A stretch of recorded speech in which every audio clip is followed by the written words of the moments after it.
সুপ্রিয় শিক্ষার্থী বন্ধুগণ, আশা করি সবাই ভালো আছো। আমি তোমাদের দোয়া মতো ভালোই আছি। তোমরা যে যেখান থেকে আমার এই অনলাইন ক্লাসটি উপভোগ করছো সবাইকে স্বাগতম। আমরা তোমাদের সাধারণ বিজ্ঞান বা শুধু বিজ্ঞান, তোমরা আর্টস এবং কমার্সে যারা পড়ালেখা করছো তোমাদের জন্যই আজকে আমার এই ক্লাসটি। আমরা আজকে খুবই গুরুত্বপূর্ণ এবং খুবই মজার একটি অধ্যায় আজকে আলোচনা করব। তোমরা সবাই প্রস্তুত হয়ে নাও। আমি শিরোনামটা লিখতেছি।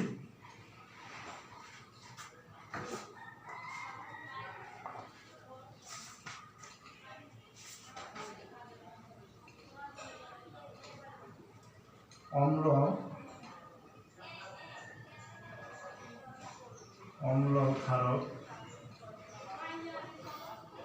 ক্ষারক ও লবণের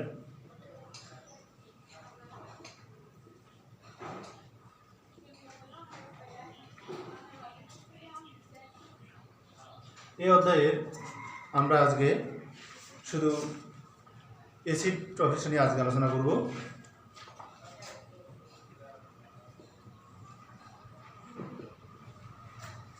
অ্যাসিড এটা তোমাদের পাঠ্যবইয়ের সপ্তম অধ্যায়ের একটা গুরুত্বপূর্ণ টপিকস। তো এই অ্যাসিড কথাটা আমরা শুনলে কেমন একটা ভয় পেয়ে যাই। আসলে তা না, শুধু ভয় পাওয়ার কথা, যেটা এটা খুবই গুরুত্বপূর্ণ এবং খুবই মারাত্মক একটা পদার্থ।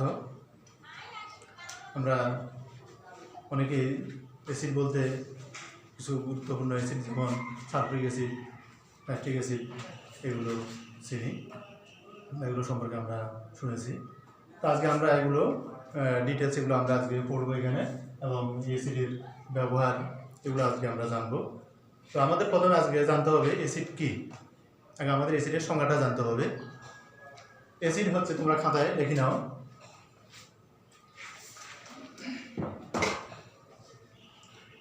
যে সমস্ত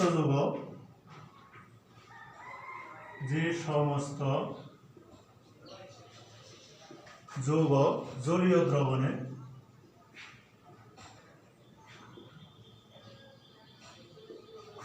দ্রবণে বিয়োজিত হয়ে আংশিক বা সম্পূর্ণরূপে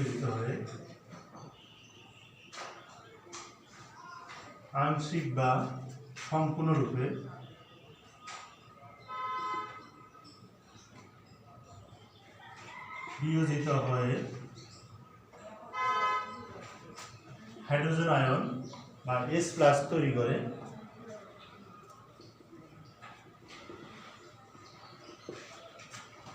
তাকে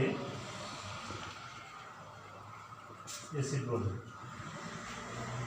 তাহলে কি বলছে, যে সমস্ত যৌগ জলীয় দ্রবণে আংশিক বা সম্পূর্ণরূপে বিয়োজিত হয়ে H+ তৈরি করে তাকে আমরা অ্যাসিড বলব। তাহলে উদাহরণ হিসেবে আমরা HCl এর কথা বলতে পারি, যেমন হাইড্রোক্লোরিক অ্যাসিড, এটার নাম হাইড্রোক্লোরিক অ্যাসিড।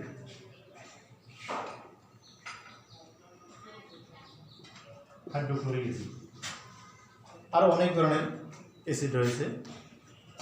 তাহলে আমাদের প্রথমে জানতে হবে যে ওই যৌগটা পানিতে বা জলীয় দ্রবণে বিয়োজিত হয় কিনা। এটা হয় আংশিক অথবা সম্পূর্ণরূপে বিয়োজিত হতে হবে এবং হাইড্রোজেন আয়ন বা H+ তৈরি করতে হবে, তখন তাকে আমরা অ্যাসিড বলতে পারি। এখন আমরা পড়ব অ্যাসিডের প্রকারভেদ।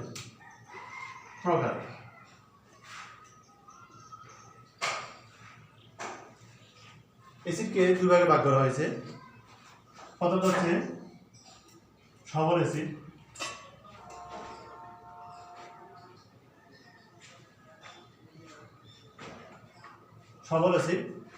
একটা হচ্ছে দুর্বল অ্যাসিড।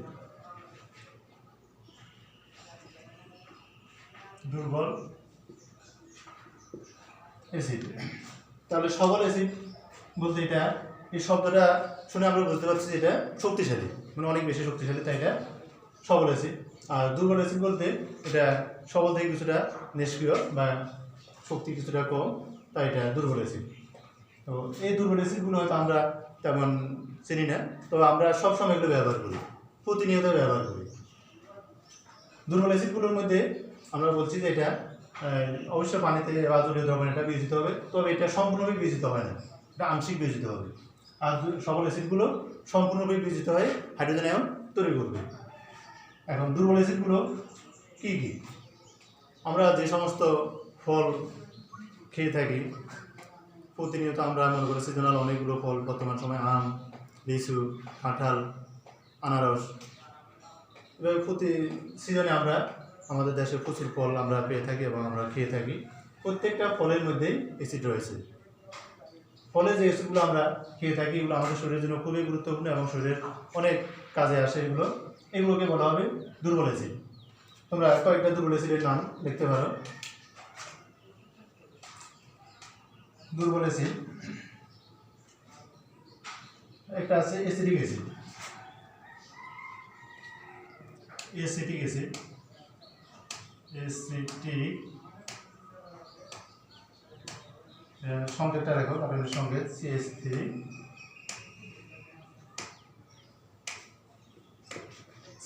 COOH, অ্যাসিডিক অ্যাসিড, এটা একটা দুর্বল অ্যাসিড। আর একটা দেখো সাইট্রিক অ্যাসিড,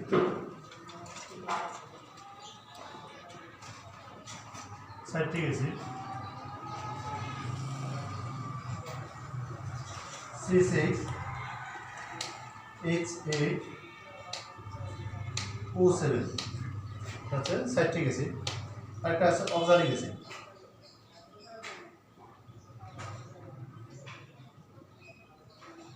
অক্সালিক অ্যাসিড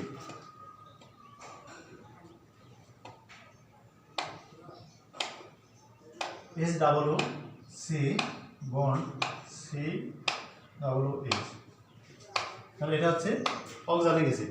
তাহলে এই অ্যাসিডগুলো আমরা প্রতিনিয়ত ব্যবহার করি, এগুলো আমাদের তেমন একটা ক্ষতি করে না শরীরে, বরং উপকারী করে। এরপর আসো সবল অ্যাসিড। সবল অ্যাসিডগুলোর উদাহরণগুলো আমরা দেখে নিই। সবল অ্যাসিডের মধ্যে রয়েছে sulphuric acid, sulphuric acid,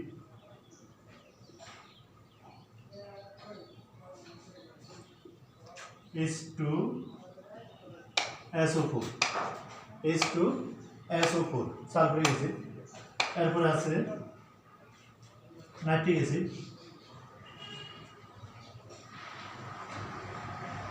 nitric acid আছে HNO3,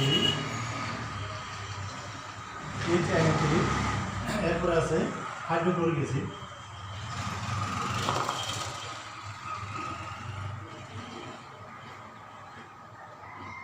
হাইড্রোক্লোরিক অ্যাসিড, এটাকে বলা হবে HCl, এটার সংকেত হচ্ছে HCl। তাহলে আমরা এখানে তিনটি আমরা দুর্বল অ্যাসিড নাম লিখলাম এবং তিনটি সবল অ্যাসিডের নাম লিখলাম। তোমরা অবশ্যই নামগুলো গাঠনিক সংকেত এবং কথা বা আমরা যেভাবে বলি বাংলাটা দেখে নেবে বা উচ্চারণ হয়। Acidic acid CH3COOH, citric acid C6H8O7, oxalic acid COOH,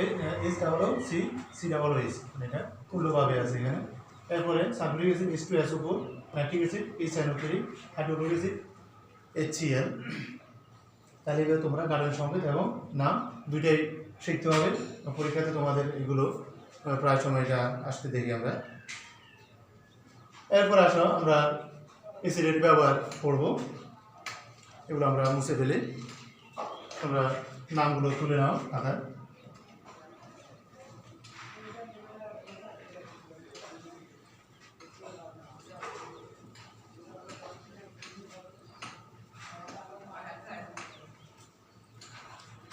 তাহলে আমরা অ্যাসিড কি এটা জানতে পারলাম এবং অ্যাসিডের প্রকারভেদ, যে অ্যাসিড দুই প্রকার, সবল এবং দুর্বল অ্যাসিড আমরা জানতে পারলাম এবং সবল অ্যাসিডগুলো কী কী তাও দেখলাম এবং দুর্বল অ্যাসিডগুলো কী তাও জানতে পারলাম।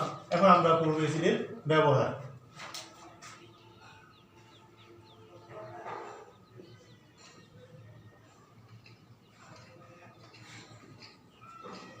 অ্যাসিডের ব্যবহার এখন তোমরা চিন্তা করে দেখো যে এসিড আমরা ব্যবহার করি কি?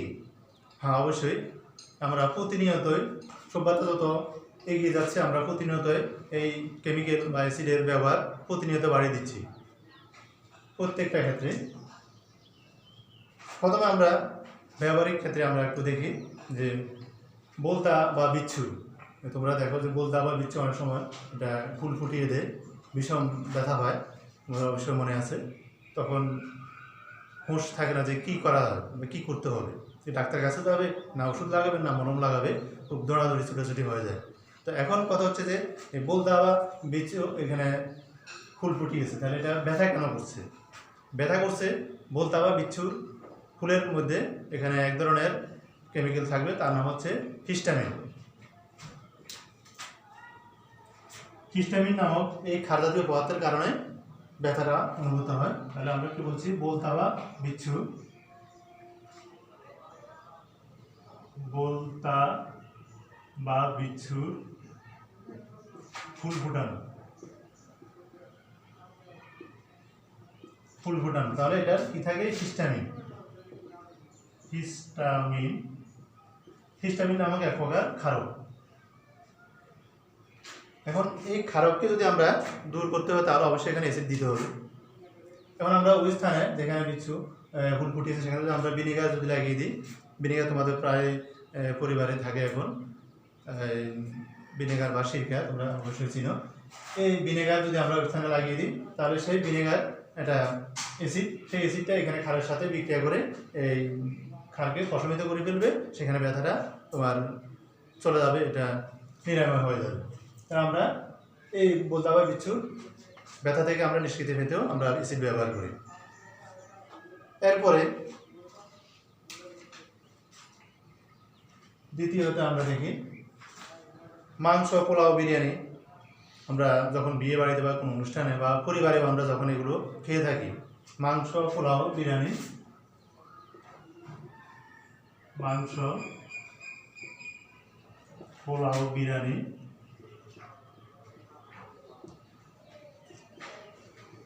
খাওয়ার পর আমরা তরল পানীয়, যেটা আমরা কোক বা স্প্রাইট বা ইত্যাদি, তোমরা এখন বর্তমানে বাজার অনেকগুলোই আছে যে তরল যে আমরা কোমল পানীয় যেটা খেয়ে থাকি, এই কোমল পানীয়ের মধ্যে থাকবে স্বল্প মাত্রায় অ্যাসিড।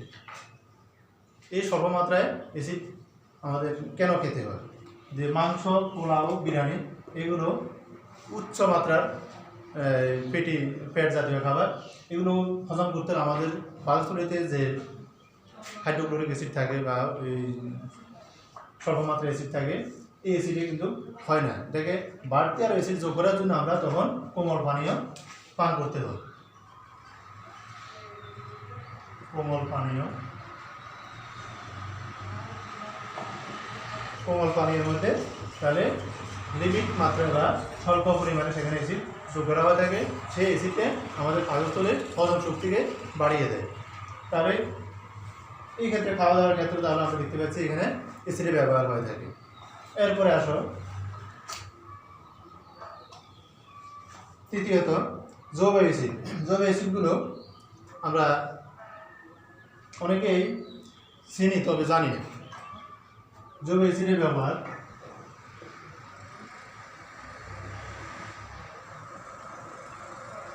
জৈব অ্যাসিড হিসাবে আমরা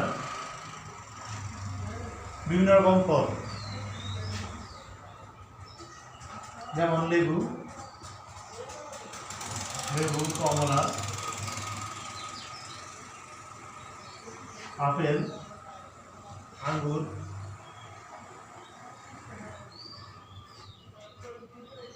পেয়ারা, যে সমস্ত ফলগুলো আমরা খেয়ে থাকি সবগুলো ফলের মধ্যে এখানে জৈব অ্যাসিড রয়েছে। এই জৈব অ্যাসিডগুলোর মধ্যে একটা রয়েছে vitamin C. Vitamin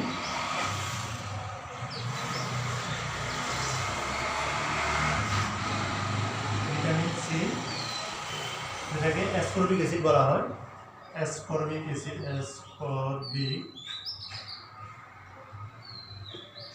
ascorbic acid বলা হয়। এই অ্যাসকর্বিক অ্যাসিড আমাদের অ্যাসকারি রোগ প্রতিরোধ করে।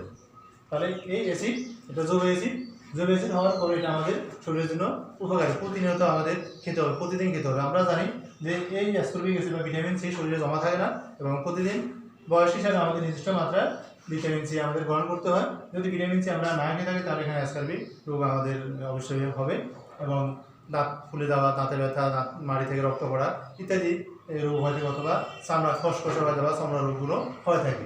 তো এটাকে আমরা প্রতিরোধ করতে হলে আমাদের অবশ্যই ভিটামিন সি বা অ্যাসকর্বিক অ্যাসিড বা জৈব অ্যাসিড খাবারগুলো যেমন লেবু, কমলা, আপেল, আঙ্গুর, পেয়ারা ইত্যাদি ফলগুলো আমাদের খেতে হবে। এরপরে আসি আমরা আচার সংরক্ষণে। আচার সংরক্ষণে তোমরা বাড়িতে তোমরা দেখেছো তোমাদের দাদা দাদিরা বা তোমাদের আম্মারা বাড়িতে আচার তৈরি করে, বিভিন্ন সিজনাল বিভিন্ন ফলের আচারগুলো তৈরি করে। এই ফলের আচারগুলো তৈরি করতে সেখানে এক ধরনের কেমিক্যাল ব্যবহার করা হয়। তোমরা সেটাকে সিরকা বা আমরা কি বলছি এটাকে ভিনেগার, এই ভিনেগারটা ব্যবহার করা হয়। ভিনেগারটা কিন্তু একটা অ্যাসিড, এটা আমাদের জন্য খুবই প্রয়োজনীয়, এটা দুর্বল অ্যাসিড।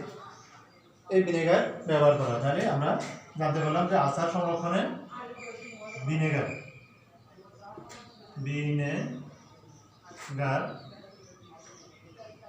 ব্যবহার করা হয়।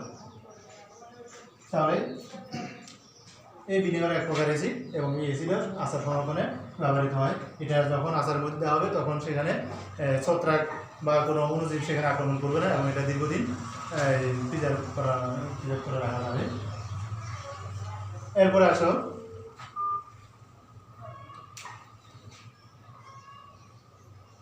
আমরা যখন কোনো অনুষ্ঠানে বা কোনো দাওয়াতে যখন খাওয়া দাওয়া পরে বোরহানি বা দই খেতে দেওয়া হয়, এটা কেন দেওয়া হয়? বোরহানি বা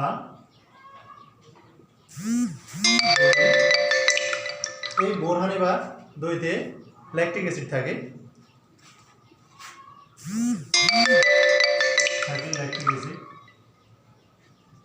ল্যাকটিক অ্যাসিড এই ল্যাকটিক অ্যাসিড আমাদের হজম শক্তিকে বাড়িয়ে দেয়। এই জন্য যে কোনো দাওয়াতে বা যে কোনো অনুষ্ঠানে খাওয়া শেষে আমরা এখানে বোরহানি বা দই পরিবেশন করে থাকি, যাতে কি যে খাবারগুলো খাওয়া হয়েছে এটাতে কোনো বদহজম বা কোনো সমস্যা না হয়। সেই জন্য আমরা ল্যাকটিক অ্যাসিডের ব্যবহারটা সেখানে আমরা বাড়িয়ে দিই। এরপরে আছে 6 নম্বর পয়েন্টে দেখো, কেক, বিস্কুট বা পাউরুটি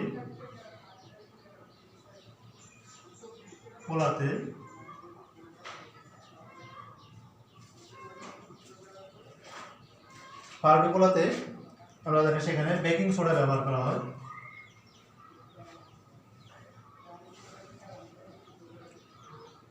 বেকিং সোডা ব্যবহার করা হয়। এই বেকিং সোডা এটা তাপে ভেঙে গিয়ে কার্বন ডাইঅক্সাইড উৎপন্ন করে, সেটা পাউরুটি বা কেক বা বিস্কুটকে এটা ফুলিয়ে তোলে এবং খাবারকে সুস্বাদু করে তোলে। এরপরে 7 নম্বর পয়েন্টে আসো। আমরা দেখি বাড়িতে বা বাসা বাড়িতে তোমরা সব জায়গায় দেখো এখন টয়লেট ক্লিনার ব্যবহার করা হয়। টয়লেট ক্লিনার হিসাবে আমরা কি ব্যবহার করি? হারপিক ব্যবহার করি, বা আরো অনেক বর্তমানে বাজারে পাওয়া যায় হারপিক। এই হারপিকের প্রধান উপাদান হচ্ছে সালফারিক অ্যাসিড, হাইড্রোক্লোরিক অ্যাসিড, আমরা এগুলো আগে পড়েছি। HCl, তারপর আছে nitric acid NO3, sulphuric acid H2SO4। এগুলো খুবই শক্তিশালী অ্যাসিড, এগুলো আমাদের শরীরে লাগলে এগুলো অসুস্থ হয়ে যেতে পারে। এই টয়লেট ক্লিনারে আমরা এই ধরনের হারপিক ব্যবহার করে থাকি। হারপিকের মধ্যে এই ধরনের গুরুত্বপূর্ণ অ্যাসিডগুলো দেওয়া হয়ে থাকে। তাহলে এই অ্যাসিড সেখানে অণুজীব বা যে টয়লেটের যে দাগগুলো যেগুলো ছত্রাক বা অণুজীবের কারণে হয়ে থাকে সেগুলো মেরে ফেলতে এই শক্তিশালী অ্যাসিডগুলো ব্যবহৃত হয়ে থাকে। এরপর আসো বাড়িতে, অনেকের বাড়িতে আইপিএস আছে। আইপিএস অবশ্য তোমরা চেনো যে ইনস্ট্যান্ট পাওয়ার সাপ্লাই। এই আইপিএস অথবা গাড়িতে যে ব্যাটারিগুলো থাকে, বড় বড় ব্যাটারি তোমরা দেখেছো অনেক ভারী, এই ব্যাটারিগুলোতে কি থাকে? আইপিএস বা গাড়ির ব্যাটারিতে কি ব্যবহৃত হয়? অনেক শক্তিশালী এসিড, যেটা সালফিউরিক অ্যাসিড বলে আমরা H2SO4 এর ব্যবহার হয়ে থাকে। অর্থাৎ আইপিএস বা যে গাড়ির যে ব্যাটারিগুলো প্রতিনিয়ত এখন ব্যবহার হচ্ছে বিভিন্ন গাড়িতে, এটার প্রধান উপাদান হচ্ছে সালফিউরিক অ্যাসিড। তাহলে ওখানে আমরা অ্যাসিডের ব্যবহারটা দেখতে পাই। এরপর আসো ফসল উৎপাদন তোমরা জানো সার ব্যবহৃত হয়, জমিতে কৃষকেরা সার ব্যবহার করে। তাহলে এই সারের প্রধান উপাদান কি?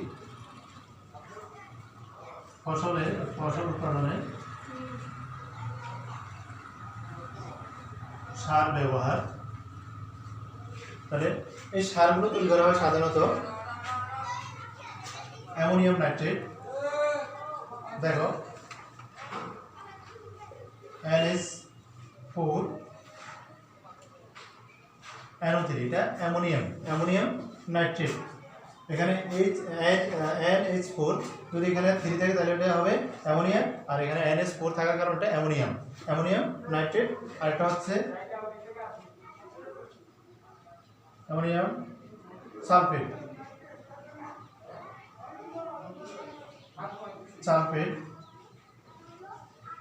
অ্যামোনিয়াম সালফেট, আর আছে ammonium phosphate. Ammonium sulphate, ammonium phosphate, এই উপাদানগুলো থাকে এবং এই উপাদানগুলো আবার তৈরি করা হয় সাধারণত নাইট্রিক অ্যাসিড, সালফিউরিক অ্যাসিড এবং ফসফরিক অ্যাসিড নামক বিভিন্ন গুরুত্বপূর্ণ অ্যাসিডগুলো থেকে ব্যবহৃত হয়ে থাকে। তাহলে আমরা এখানে এভাবে প্রতিনিয়ত যে আমরা ব্যবহারগুলো দেখেছি, যে এখানে পড়েছি যেগুলো, এগুলোর সাথে আমরা কম বেশি সবাই পরিচিত আছি, ব্যবহার হয়ে থাকে এগুলো আমাদের দৈনন্দিন জীবনেও। তো এই অ্যাসিড আবার যে গুরুত্বপূর্ণ অ্যাসিড যেগুলো আমরা বলেছি, এগুলো আমাদের শরীরে পড়লে শরীর ক্ষত হয়ে যেতে পারে এবং সেখানে মাংস পুড়ে একদম হাড় পর্যন্ত ক্ষয় করে দিতে পারে। তো এই জন্য আমাদের অ্যাসিড ব্যবহারে সবসময় সতর্ক থাকতে হবে। এছাড়াও এটা বিভিন্ন ধাতব বস্তুর উপর পড়লেও ধাতব পদার্থের ক্ষয় হয়ে থাকে। তারপরে কাপড়ে পড়লে কাপড়ের রং জ্বলে যায় বা কাপড় পুড়ে যায়, ইত্যাদি ধরনের সমস্যা হয়ে থাকে। আর বিভিন্ন দুষ্কৃতিকারী লোকেরা যে অ্যাসিড ছড়ে, তোমরা দেখেছো পত্রপত্রিকা বা খবরের কাগজে দেখেছো, এটার জন্য সর্বোচ্চ শাস্তি এটা সরকার চালু করেছে। তো এই জন্য তোমাদেরকে আমি সতর্ক করে দিচ্ছি যে অ্যাসিড ব্যবহারের সময় তোমাদের অবশ্যই সচেতন হতে হবে এবং সাবধান হতে হবে, যাতে কোনো দুর্ঘটনা তোমরা শিকার যাতে না হয়। তো আজকে আমরা এই পর্যন্তই। আমরা যে অ্যাসিড কাকে বলে, অ্যাসিডের প্রকারভেদ করেছি, তারপরে শক্তিশালী অ্যাসিড এবং দুর্বল অ্যাসিডগুলো কী কী আমরা জানতে পেরেছি, অ্যাসিডের ব্যবহারগুলো আমরা জানতে পেরেছি, কোন অ্যাসিড কোন ক্ষেত্রে ব্যবহৃত হয় আমরা এটা দেখেছি। তো এখানে আমরা কিছু গুরুত্বপূর্ণ অ্যাসিডের সংকেতগুলো আমরা দিয়েছি, তোমরা এই সংকেতগুলো একটু শেখার চেষ্টা করবে এবং খাতায় এটা লিখবে। তো আগামী দিনে আমরা অন্য আরেকটা টপিকস নিয়ে তোমাদের সামনে উপস্থিত হবো। সে পর্যন্ত সবাই ভালো থেকো। ধন্যবাদ সবাইকে। ঠিক আছে।